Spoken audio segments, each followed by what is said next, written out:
Bienvenue, content de vous revoir. Alors, vu et considérant le peu de bout de chemin qu'on avait fait dans notre texte la semaine passée, on va le poursuivre cette semaine, on va le redévelopper un petit peu. Je vais revenir un petit peu là-dessus encore, parce que je pense que c'est des points vraiment importants à bien saisir.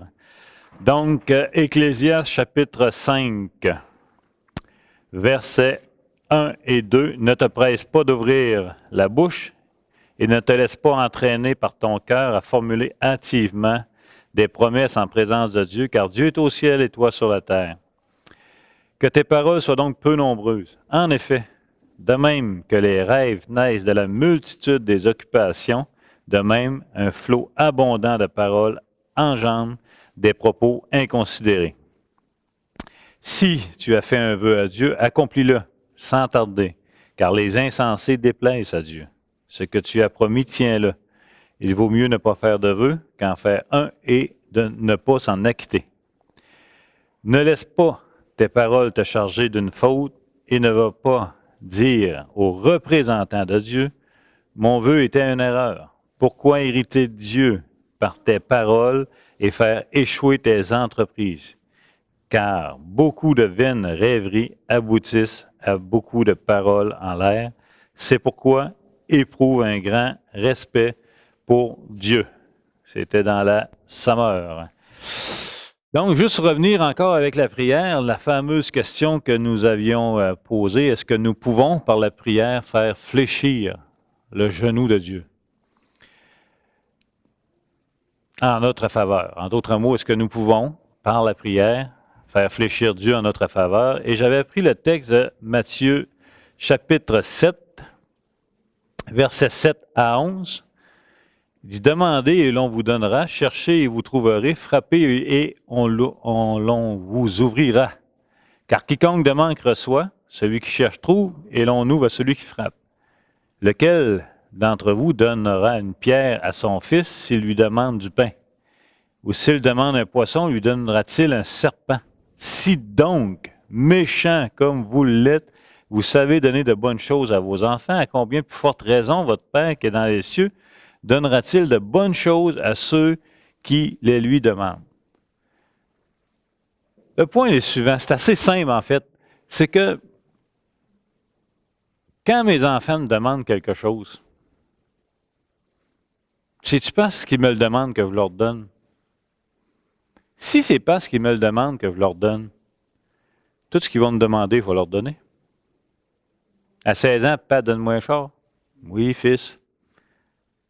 À 18 ans, papa, donne-moi 1000 piastres, puis un bal définissant. Oui, mon garçon.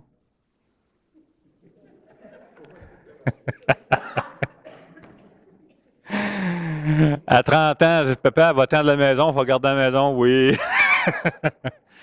Non. Le point est en train de le dire. Il est en train de le dire, pourquoi vous donnez à vos enfants? C'est parce que vous êtes disposés déjà à les aimer. On a des enfants, on les aime. Parce qu'on les aime, on sait leur donner ce qui est bon pour eux. Alors, on va répondre à leurs besoins. Puis il dit, vous êtes méchants, mais vous êtes capables de donner à vos enfants ce qui est bon pour eux. À plus forte raison, votre Père qui est dans les cieux ne saura-t-il pas vous donner ce qui est bon pour vous? Alors, c'est pas parce qu'on prie Dieu que Dieu nous accorde sa faveur. C'est parce qu'il est déjà prédisposé à nous aimer.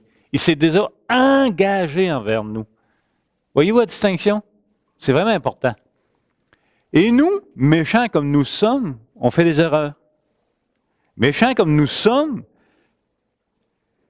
j'ai répondu à des besoins de mes enfants des fois, et c'est une erreur. Pourquoi? Parce que l'Ecclésiaste nous rappelle d'un couvert à l'autre que tu ne sais pas ce qui arrivera demain. Ne sachant pas ce qui arrivera demain, j'ai, en tant que parent qui aime ses enfants, répondu à des besoins que si j'avais connu le lendemain, je n'aurais pas répondu de cette manière-là. Mais Dieu, lui, il le connaît le lendemain. Lui, il le connaît. Fait qu'il répond comme il faut. Il y a des fois, mes enfants m'ont demandé à répétition des choses. J'ai toujours répondu non. Même si j'ai trouvé bien étonnant. Pardon? À la fin, peut-être, oui. Oui, peut-être. Donc, le point était le suivant la semaine passée. Encore une fois, on ne fait pas fléchir Dieu en notre faveur. Il est déjà fléchi. Comprends-tu? Il a déjà le genou fléchi à nous aimer et à pourvoir à nos besoins.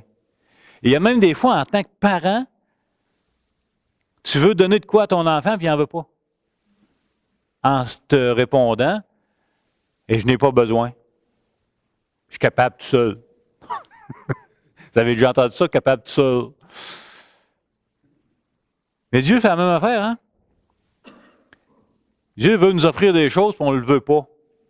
Mais lui, dans sa bonté, parce qu'il n'est pas méchant comme nous, parce que nous, en tant que parents, à un moment donné, il dit sèche donc. Tu sais, je veux dire, à un moment donné. Mais Dieu, il va s'organiser pour créer ce besoin-là afin qu'il puisse le combler dans son amour. Donc, c'était ça le point un peu la semaine passée. Et on va poursuivre. Le verset 2 d'Ecclésiaste. Mais ça vaut la peine de le développer, je vous le dis, beaucoup encore. Chapitre 5, verset 2. Il dit, car si les songes naissent de la multitude des occupations, la voix de l'insensé se fait entendre à la multitude de paroles. Le verset 2 semble appuyer la modération dans la prière. Puisque nos rêves qui entretiennent notre sommeil se nourrissent de ce que l'on a fait au cours de la journée. En d'autres mots, la multitude des activités font naître des rêves dans nos têtes la nuit et des rêves qui n'ont pas d'allure, nécessairement. Cette semaine, une semaine spéciale au bureau, dans les roches, puis dans de la pression pas mal, toutes sortes d'affaires. La nuit, j'ai rêvé à des histoires du bureau avec des membres de ma famille au camp de chasse. Je veux dire, il n'y avait absolument rien à comprendre. C'était la cacophonie dans mes rêves. Tu te dis, comment j'ai fait pour associer telle personne avec telle affaire?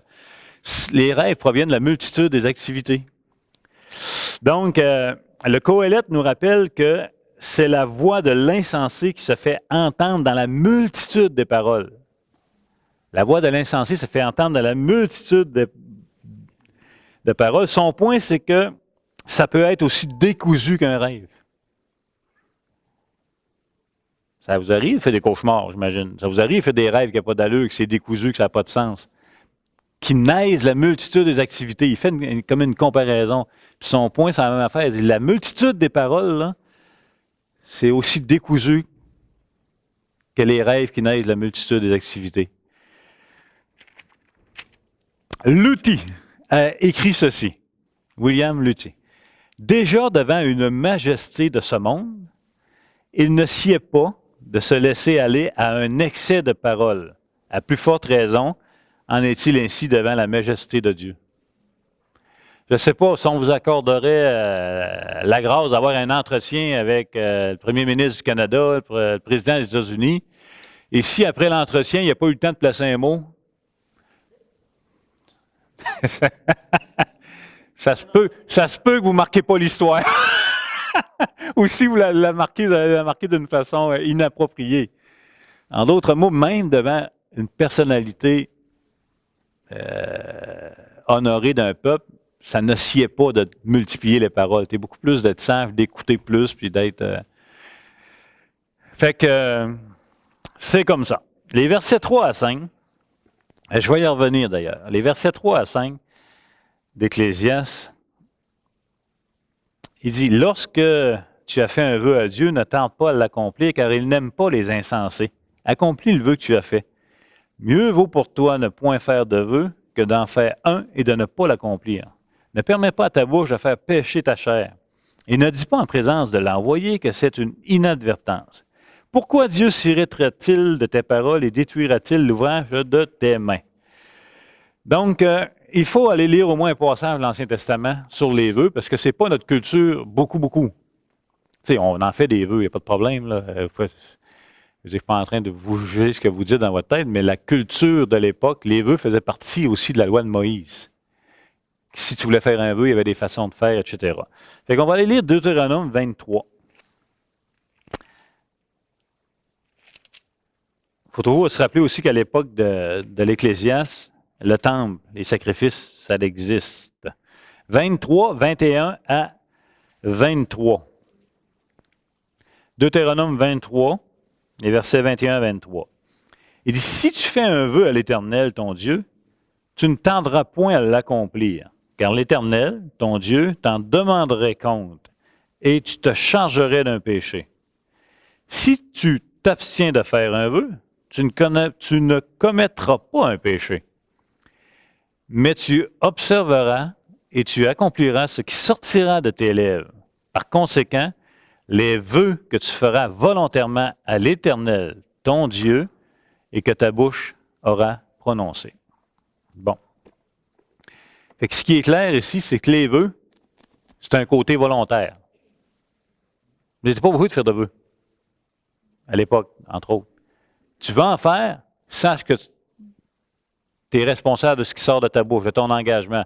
T'en fais pas, c'est volontaire. Je veux dire, tu n'as pas commis de péché. Principalement à 3 occasions, on promettait d'offrir un sacrifice à Dieu lors d'un vœu. On promettait aussi de faire un don lors d'un vœu.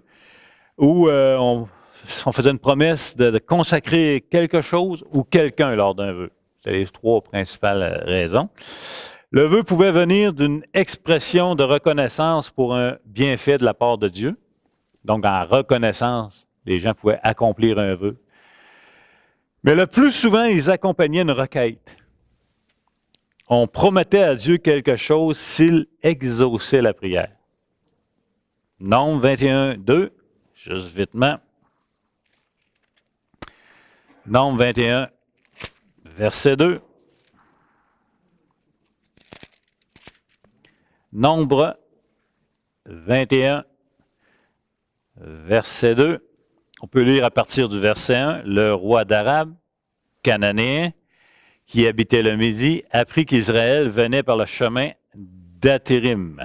Et il combattit Israël et emmena des prisonniers. Alors Israël fit un vœu à l'Éternel et dit, « Si tu livres ce peuple entre mes mains, je dévouerai ces villes par interdit. » Donc, à plusieurs endroits, vous allez voir ce genre de vœux. Vous allez voir aussi qu'il y en a qui ont fait des vœux d'insensés, par exemple.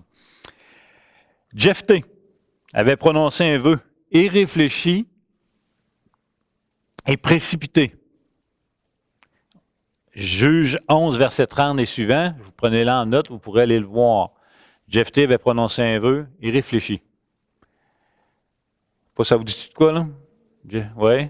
Vous le laisse aller le lire, vous allez voir.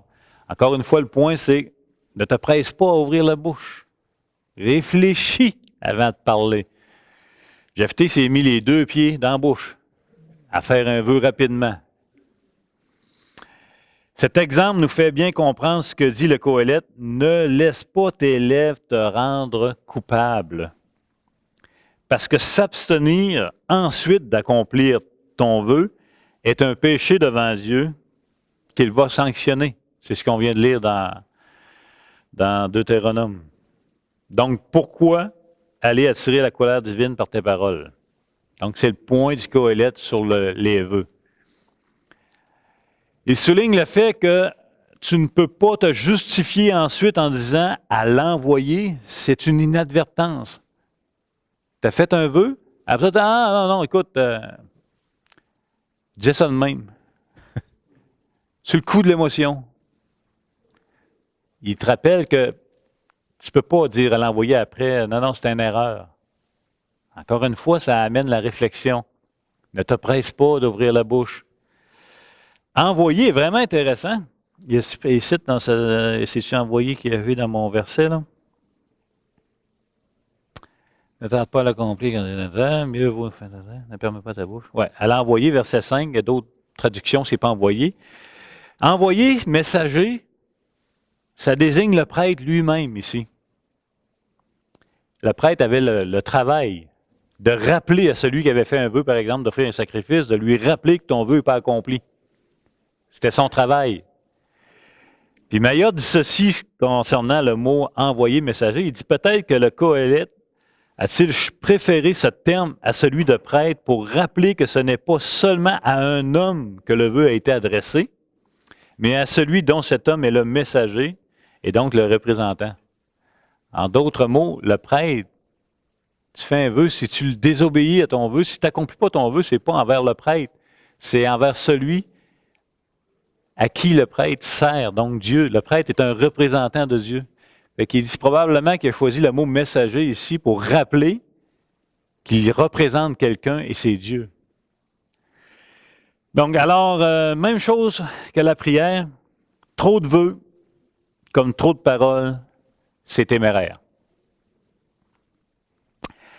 Le vœu accompagnant les prières sont souvent, c'est ça, les vœux accompagnant les prières sont souvent, eux aussi, un moyen de fuir notre condition, un moyen de forcer la main de Dieu. Faites attention à notre condition humaine, ce qu'on a vu la semaine passée. Je ne sais pas, moi, si je suis malade, puis je dis à Dieu, Seigneur, si tu me guéris, je vais t'offrir, sous une forme de formulation de vœu, tu sais, je vais te donner ma vie. Je sais bien que ça n'a aucun bon sens de dire une affaire de même, là, mais on peut avoir ces réflexes-là. Donc, attention aussi de tomber dans cette formulation-là, espérant fuir notre fameuse condition humaine, ici, avec les souffrances et les épreuves. Le verset 6, il revient sur la multitude de paroles et de rêves, soulignant la vanité et l'invitation à craindre Dieu. C'est aussi un avertissement contre ceux qui se disent recevoir des songes de Dieu en abondance. C'est aussi un avertissement contre ceux qui se disent recevoir des songes de Dieu en abondance.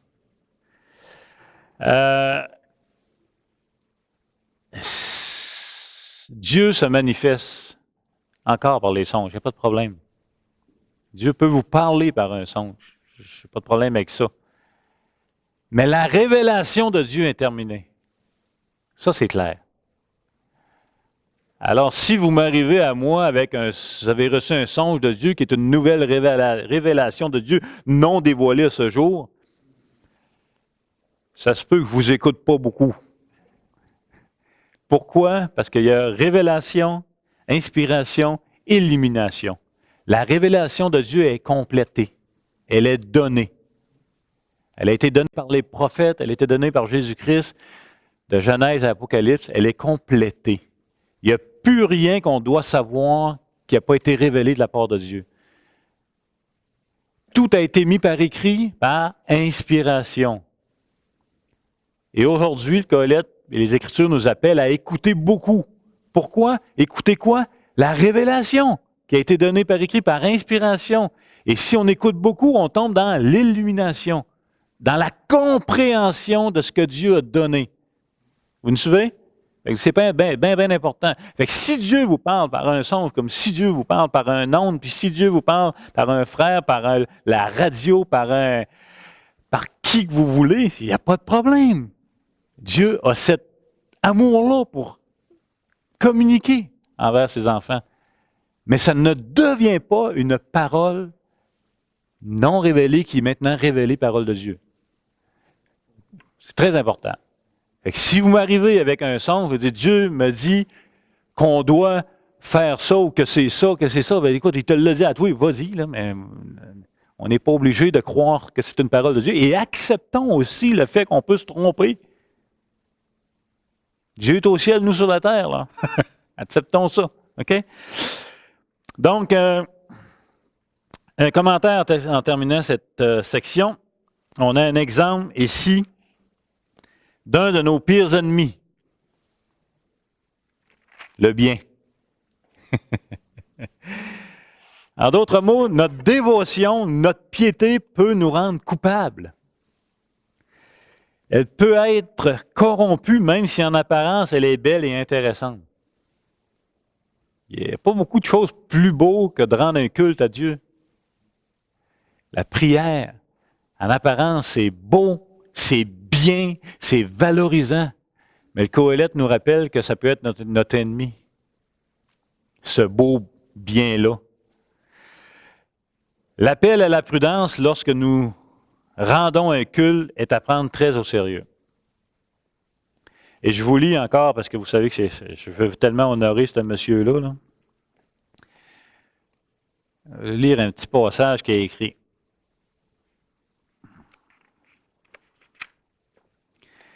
Il dit, « Nous vivons notre piété depuis notre condition humaine.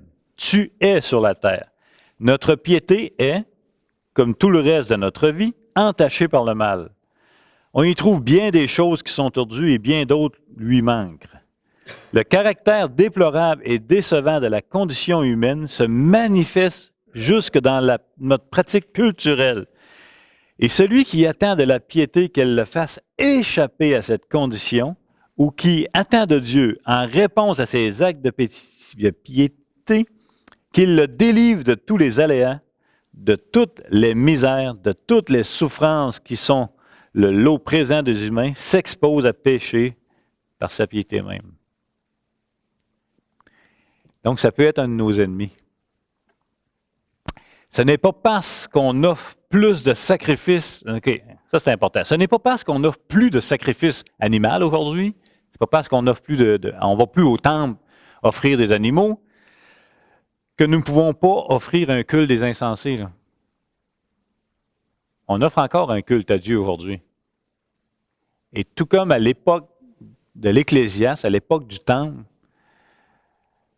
les gens pouvaient offrir un culte d'insensés, bien aujourd'hui, on peut encore offrir un culte d'insensés. Et je donne 2 exemples. La première, c'est un culte centré sur le divertissement. Un culte agréable. Un culte, en d'autres mots, on peut choisir d'offrir un culte à l'Église qui va plaire aux gens du dehors. Les gens du dehors, des non-croyants.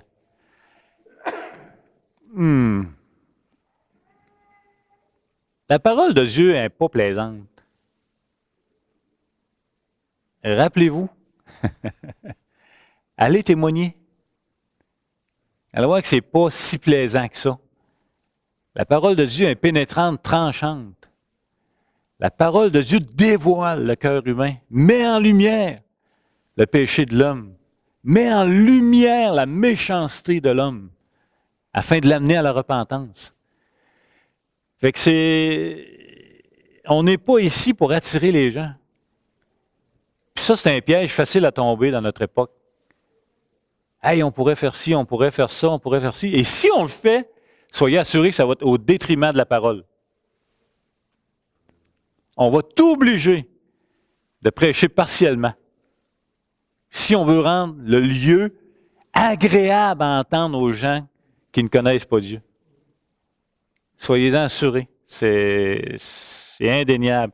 Donc, on n'est pas appelé à rendre le culte. Je dirais pas c'est pas une question d'intéressant, là, mais qui divertit beaucoup. Le divertissement, là, c'est pour fuir la réalité en passant. Le divertissement, là, c'est pour nous détourner de ce qui est réel. Fait que si on rend un culte divertissement ici, les gens vont adorer ça en passant. On va peut-être manquer de place. Mais on va manquer le but, par exemple. On va manquer la cible. Alors, on est appelé à prêcher la parole de Dieu. Et c'est Dieu qui appelle les gens. OK? Fait que ça, c'est un exemple. Le deuxième exemple, c'est que un autre culte des insensés, ça serait un culte centré sur le ressenti des émotions. Un culte qui stimule nos émotions et, en retour, nous les associons à l'amour de Dieu rencontré pour nous. Ça aussi, c'est un autre piège. C'est un culte des insensés, ça. Écoutez, oh Dieu. Là, je sais bien que ça vient nous heurter encore un petit brin. Parce que je me souviens des temps dans ma vie, Il me semble que Dieu l'ait senti. Puis c'est vrai en passant que Dieu, dans des périodes de notre vie, va nous faire sentir d'une façon spéciale qui est là. Et c'est vrai qu'on peut sentir quelque chose de spécial avec Dieu. Ça, c'est des exceptions. Parce que quand tu es dans l'épreuve, là, quand ça va mal, ça va mal. Tu sais, quand ça va mal, as-tu déjà été mal? Okay? Encouragez-moi le matin. Là. Quand ça va mal, tu ne sens pas Dieu. C'est ça. Donc, on ne sent pas que Dieu est là. Dans le sens du ressenti émotionnel. On sait que Dieu est là. S-A-I-T. Et ça, c'est deux mondes. On sait que Dieu est là. Pourquoi? Parce qu'il nous l'a dit. Où? Dans sa parole.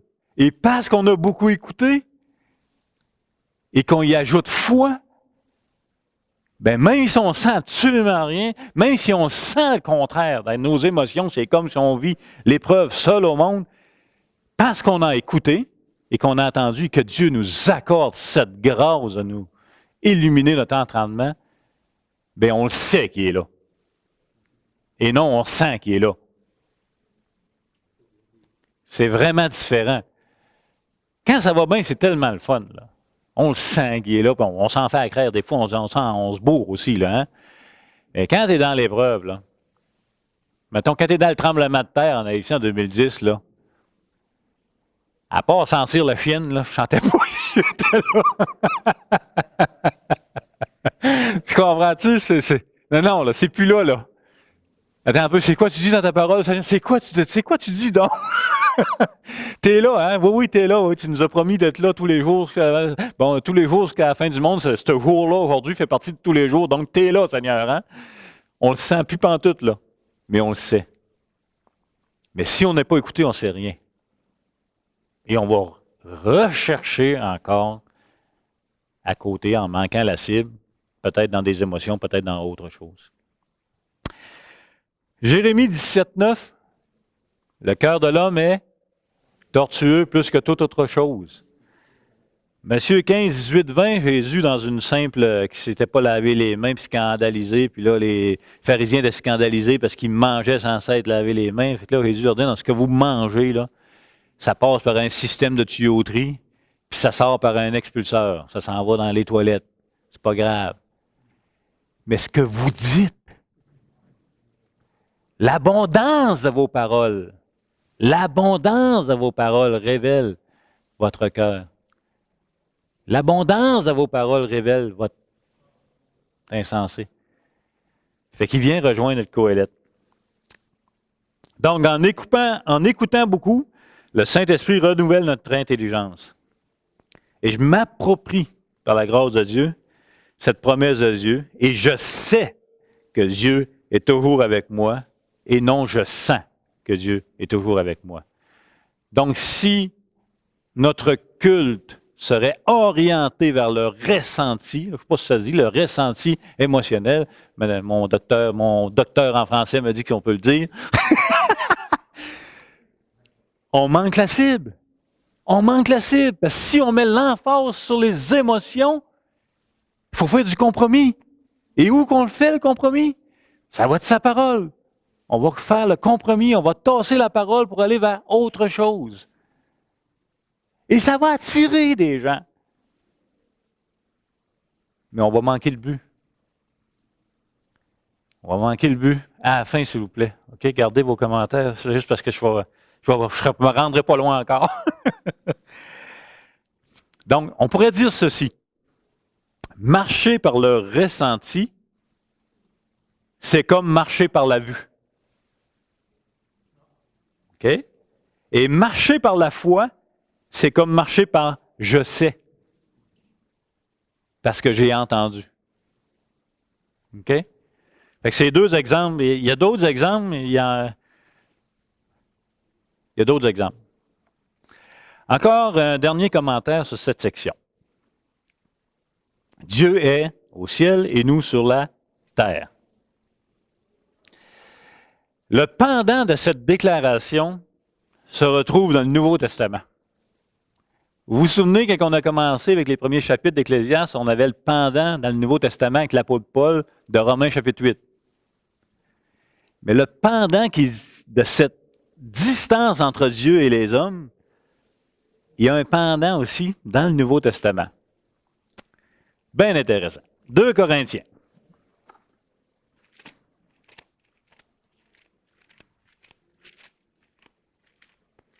Oups, passez droite. 2 Corinthiens, on va aller au chapitre 4. On va commencer à lire à partir du verset 17, puis on va se rendre au verset 7 du chapitre 5. Puis, regardez, regardez la vraie vie dans ces versets-là aussi. Là. C'est la vraie vie de l'apôtre Paul.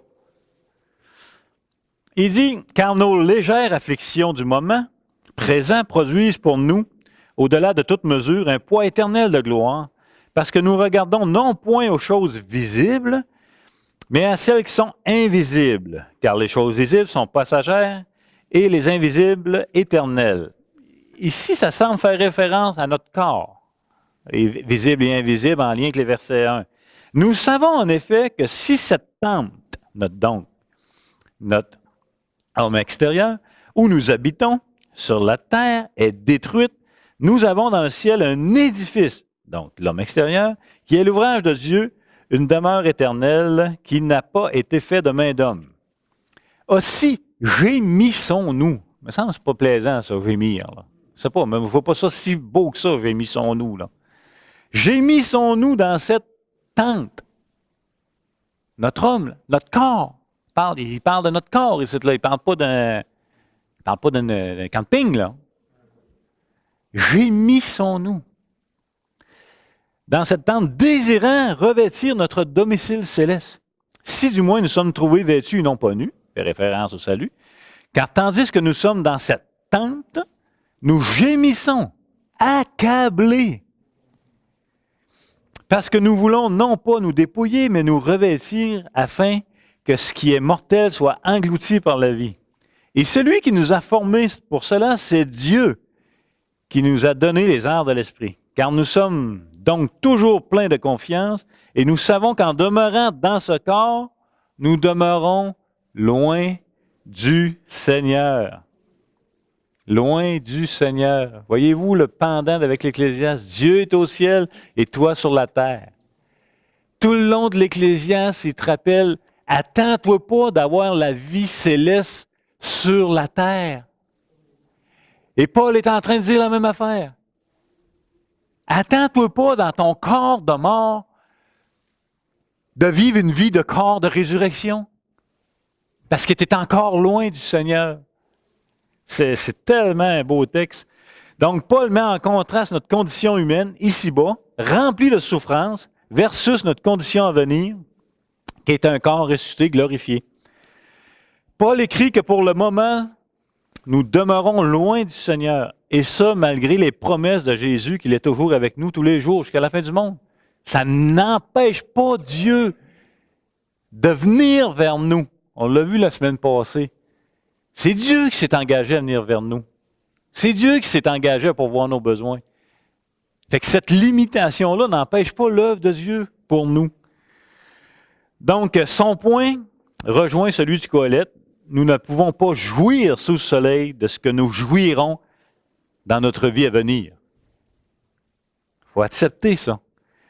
Notre corps est mortel et notre guérison complète et finale sera engloutie par l'incorruptibilité, donc à la résurrection. C'est en espérance que nous sommes sauvés, Romains 8, 19, 25. Donc, on peut... crime, pof, ça va vite. Je veux finir mon...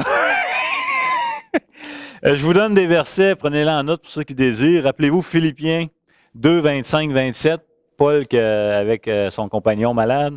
2 Timothée 4, 20, qui a laissé Trophime, c'est ça? Malade. Donc, le but de ce livre, l'Ecclésiaste, est de nous faire voir la vie telle qu'elle est. Non pour créer en nous le désir de supprimer par magie ou plutôt par de belles prières ou plutôt par de n'importe quoi les difficultés et les souffrances. Comprenez-vous? Le fait de constater la vie telle qu'elle est ne doit pas créer en nous un désir, une convoitise de demander à Dieu de nous libérer de tous les effets de Genèse chapitre 3. Au contraire, ça doit nous apprendre à dépendre de la grâce de Dieu pour vivre cette vie telle qu'elle est. C'est pas que Dieu nous a abandonnés, il est venu vers nous. Mais il veut nous apprendre à dépendre de lui dans les épreuves de la vie. Et c'est pas juste nous apprendre, c'est qu'il nous aime. C'est dur à comprendre, mais il nous aime. C'est ça l'utilité de la piété en passant. C'est ça l'utilité de rendre un culte à Dieu, un vrai culte à Dieu. Et c'est ça aussi l'utilité de ne pas se priver de la grâce de Dieu. Parce qu'il va pourvoir à nos besoins dans l'épreuve, dans la vraie vie, dans le deuil, dans le besoin, dans la faillite, dans tout ce qu'on peut vivre sous le soleil. Un dernier commentaire, là. Parce que c'est identique. Quand on dit j'ai trouvé Dieu, tu dis tout le temps, hey, on t'a trouvé Dieu. Tu ne peux pas trouver Dieu. Oui, j'ai un verset à l'appui, moi. Philippe est allé voir Nathanaël. Il dit, j'ai trouvé le Seigneur. J'ai trouvé celui de quel les Écritures. Je vais y trouver Dieu. Nathanaël est allé voir. Il a trouvé Dieu. Quelques versets avant, Jésus est allé vers Philippe et il l'a appelé. Philippe, ayant été connu de Dieu, est allé voir Nathanaël. Hey, je vais y trouver Dieu. Est-ce que Philippe a trouvé Dieu? Là, oui, non, peut-être. Non, s'il ne l'a pas trouvé, Dieu, tu comprends-tu? Dieu s'est révélé à Philippe. Il dit, on l'a trouvé. Jésus, à son baptême, il y a une voix du ciel qui s'est manifestée. C'est lui. Dieu s'est révélé à l'humanité. C'est lui, là. Une voix audible, une colombe, tout est là. Le voici. Jean-Baptiste, il dit, voici l'agneau de Dieu qui enlève le péché du monde. Est-ce qu'ils ont trouvé Dieu? Non! Non! C'est Dieu qui est venu et qui se révèle, qui se dévoile. C'est la même affaire dans la prière. J'ai prié, Dieu m'a répondu. Hey! C'est parce que j'ai prié que Dieu m'a répondu. Non! C'est parce que c'est parce que Dieu est disposé favorablement. Il a même créé ce désir de prière-là dans ton cœur parce qu'il a hâte de répondre à ton besoin. Dieu est bon. Dieu est bon. Amen. Bon dimanche. Excusez-moi, on finit tard, là, mais...